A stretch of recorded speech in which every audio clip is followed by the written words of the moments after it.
Hi everybody, it's Claire back with another art journal video, and in this one I'm going to be using pieces of transparency in the similar way to the way I would use collage paper when it comes to adding little extras onto my journal page.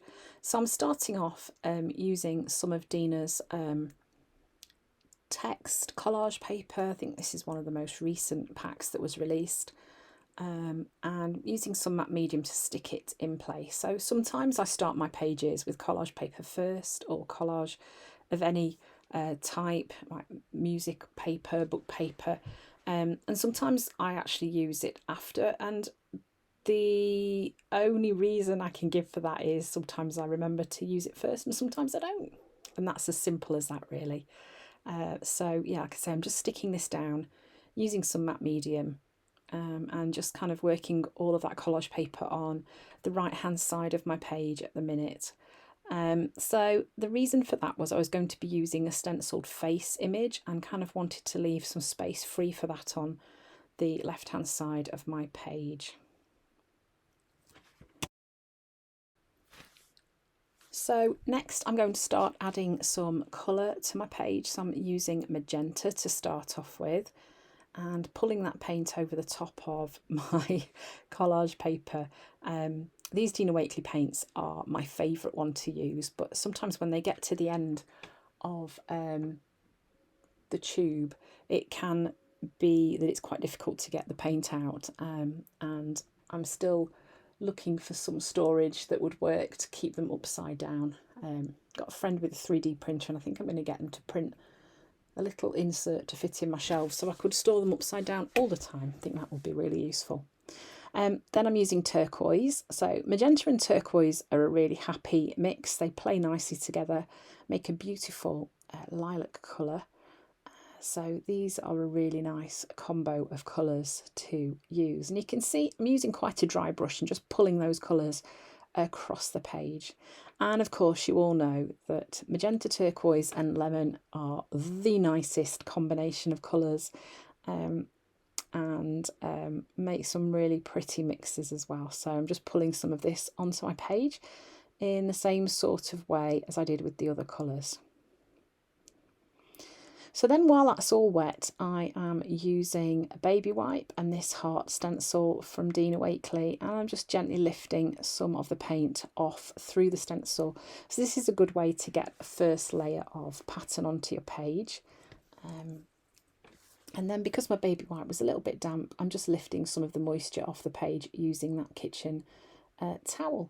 Now then, I have lined up the stencil with the spaces that I created, and I think I shifted it just down a little bit, and I'm going to create like a shadow effect with the shape that I removed from the background with the baby wipe, and then this stenciling that goes over the top.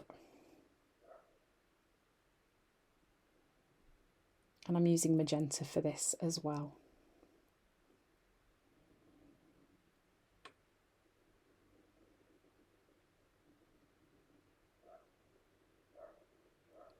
And then just adding a few more just to connect the stenciling to the top and bottom of the page.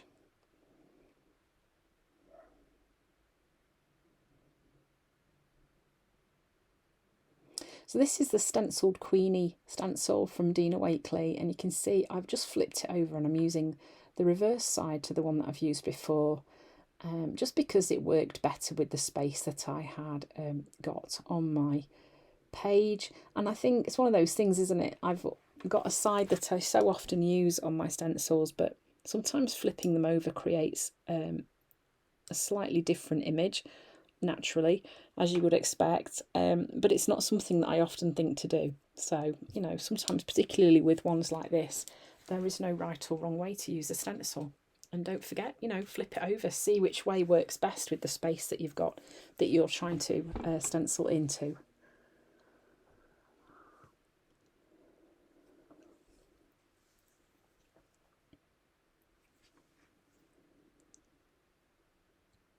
And then here you can see I'm just connecting that to the bottom of my page, just pulling that shadow of the sort of neck area down the page a little bit.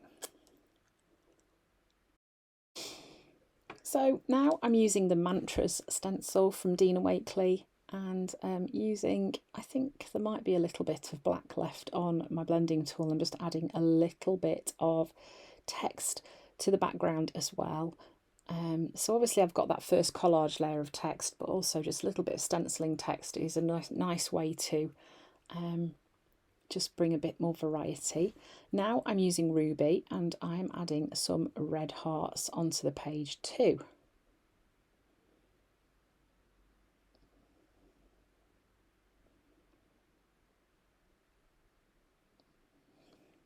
So I knew there was a quote that I wanted to use for this page, and it's a quote from a song by Bastille. And it was about hearts, so that's why the heart theme. You might be thinking, goodness, there's a lot of hearts on this page. Well, there's a reason for that. So this is where I decide I'm going to use a transparency, like I might for, you know, grabbing a piece of collage and cutting some shapes out of it and sticking it onto my page. So I'm adding a bit of paint to the reverse of the collage transparency, and then I'm going to cut some hearts out of that and stick them onto my page. So I did have to leave this to dry for a little bit. As I've said before, you do have to be a little bit careful naturally applying heat to transparencies because they're plastic, and they can, if they get too warm, they can buckle a little bit. So, and you can see just adding these little elements of transparency onto the page, it's just so lovely because they create that slightly reflective quality. It just adds another sort of element of something a little bit different. And adding the colour as well means that they do stand out a little bit better. So just making that heart, that third one, a little bit smaller. And now I'm just auditioning them and seeing where they're going to play best. Yeah, like that. And then I do hang on to that piece of transparency. It probably will get used at another time. And then I've got this really pretty card that I'd used from, I think it was Art Journal Lovers when we made our envelope journal. And it had got the same sort of colours on that I'd used on this page, aside from the red, obviously. So I'm just cutting some hearts out of that, and then that's going to get stuck on there as well.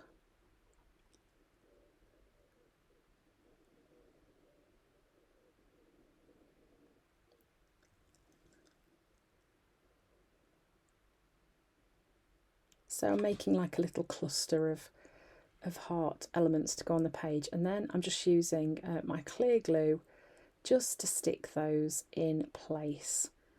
So I think I must have stuck the transparency hearts down already, because I can see that I'm not doing anything with those right now, so they must already be stuck down, and just adding those ones in as well. And then just to make those the third lot of hearts stand out, I'm just outlining those hearts using a black gel pen, just to draw a bit more attention to those.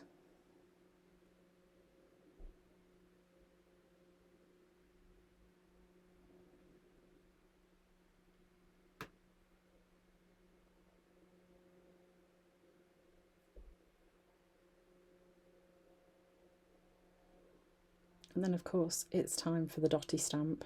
It's kind of got to be, hasn't it? So I'm just adding that to the page too, using the black archival ink. And look at that, I've actually left some empty space on my page. That is most unlike me. And then the white splatters, the page did need a little bit of contrast, and so adding some white splatters onto the page works quite well for that. That heart in the middle does look like it's got a giant white splat on it, but it's just the light reflecting off it. I promise it's not a white splotter. So this is my quote that I'm going in with now, and it's "This is your heart, can you feel it?" So myself and our middle child, we went to a concert and to see Bastille in concert in the summer, and this was one of our favourite songs. And while I was listening to them at the concert, I was just like, yeah, this is a journal page, definitely.